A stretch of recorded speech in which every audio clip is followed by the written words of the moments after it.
সুপ্রিয় দর্শক দেখতে পাচ্ছেন আমার চাচা বিয়ে করবে, এই প্রস্তুতি দেখতে পাচ্ছেন। বয়স কত হবে চাচা আপনার?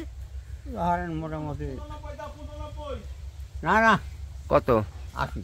80। বিয়ের জন্য প্রস্তুত আছে, এখন মেয়েও দেখা হয়েছে। আপনি তো রেডি আছেন নাকি?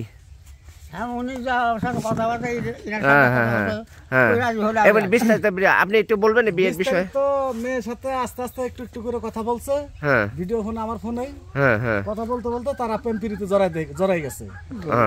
জড়াই গেলে পরে মেয়ে ভালোবাসছে, সেও তাকে ভালোবাসছে। এখন মাঝখানে মেয়ে প্রস্তুতি নিছে বিয়ে করার জন্য, ইনিও রাজি, মেয়েও রাজি। মেয়ে রাজি? জি। পরে উনি আবার বলছে যে তুমি যদি আমাকে বিয়ে করো শর্ত আছে। শর্ত কি? 50,000 টাকা তাহলে জোগাড় করে বলছে যে টাকা 50,000 নিয়ে যদি আসো তাহলে আমি রাজি আছি। টাকা 50,000 অলরেডি। মেয়ের বয়স কত হতে পারে? মেয়ের বয়স ধরেন আপনার সর্বোচ্চ করে 26 বছর।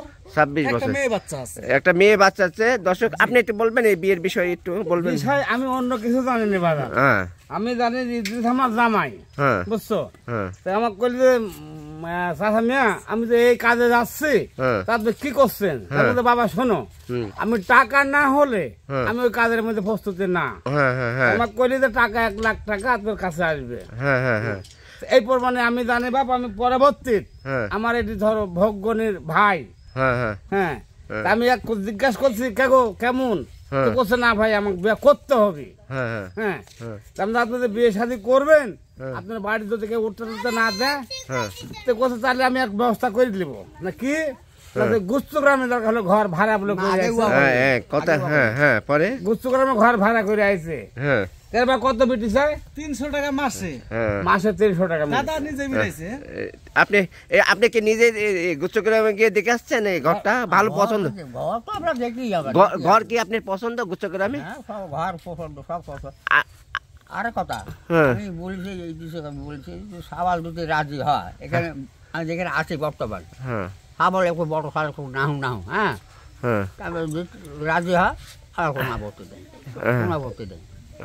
আপনার তো সম্মতি আছে নাকি? হ্যাঁ, সাবাল যদি না, এখন কথার কথা সাল যদি বলে কিছু ইয়া করতে চাচ্ছে না, তখন আপনি কি করবেন?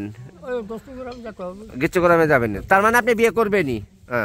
এই চাচা বিয়ে করবে, ছেলে যদি মানা করে তাও গুচ্ছগ্রামে গিয়ে থেকে বিয়ে করে গুচ্ছগ্রামে থাকবে, তাই না? ঠেকানো যাবে না বাবা, ঠেকানো করবেই। আপনি একটু বিস্তারিত আপনি একটু খুলি বলেন। আপনি বিয়ের বিষয়ে আমি করবই, এটা আর কেউ মানা করতে পারবে না। আমি বিয়ে করবো, সাবাল এখানে দেখি লাগা যায়, আমার খুবই ভালো, খুবই ভালো। আর যদি না দেয় তাহলে যাবো। আপনি তারপর বিয়ে করবেনই? আপনি বয়স জানি কত বললেন আপনার? এটা বললেন 80 বছর না? 85।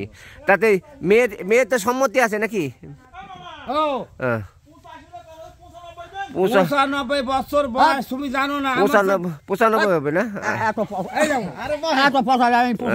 আচ্ছা ঠিক আছে, আচ্ছা 85 হতে পারে, 85 হতে পারে, 85। ওই জানে, নিজের বয়সটা নিজে জানবে। দর্শক আপনি দেখতে পাচ্ছেন আসলে বিয়ের জন্য বাড়িতে সম্মতি না দেওয়ার কারণে, যদি না দেয় তাহলে তাও সে বিয়ে করবে, কিন্তু গুচ্ছগ্রামে থাকবে। দাদা আমি একটা কথা বলি, আমার কাছে ওয়াদাবদ্ধ যেটা হয়েছেন আপনি যে বিয়ে করবেন এটা কইছেন না? আবার যদি রাজি হয় বলু যায়, ছাল না রাজি হলে তো বিয়ে করবেন কইছে। যাব জানা হয়। এক কথার পরে কথা করে ঠিক, একবার কথা ঠিক আছে, আবার উল্টাবেন না। মেয়ে আসলে আবার বিয়ে করবেন না, এটা কইছেন বিয়ে করব। দর্শক আপনারা দেখতে আছেন, আমিও চাই যে একটা মুরব্বী যদি শীতের কনকনে শীতের সময় যদি বিয়ে করে ভালো থাকতে পারে, মেয়ে যদি রাজি হয় তাহলে খুব ভালো হবে। আমি চাচ্ছি যে বিয়েটা যাতে সুন্দরভাবে হয়ে যায়। আজকের জন্য এখানে সমাপ্ত করছি। আল্লাহ হাফেজ।